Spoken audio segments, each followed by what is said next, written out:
ইলিশ কিংবা ভেটকি নয়, বর্ষার পরিভোর জমে যাক ছানার পাতুরি দিয়ে। হাই, আমি অর্পিতা। আমার ছোট্ট একটি ইউটিউব চ্যানেল আছে যেখানে আমি আমার এক্সপেরিমেন্টাল রান্নার ভিডিও শেয়ার করে থাকি। আজ থাকছে প্লেটে পাতুরি সিরিজের থার্ড রান্না, ছানার পাতুরি।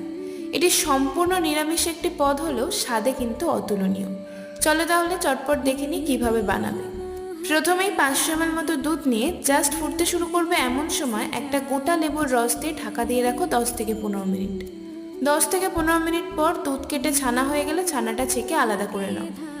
এরপর ছানাটি খুব ভালো করে মেখে তাতে পরিমাণ মতো নারকেল কোড়া, চিনি, নুন, দই, হলুদ গুঁড়ো, কাঁচা লঙ্কা কুচি, গন্ধরাজ লেবুর জেস্ট আর বেশ খানিক সর্ষের তেল দিয়ে ভালো করে মেখে নাও।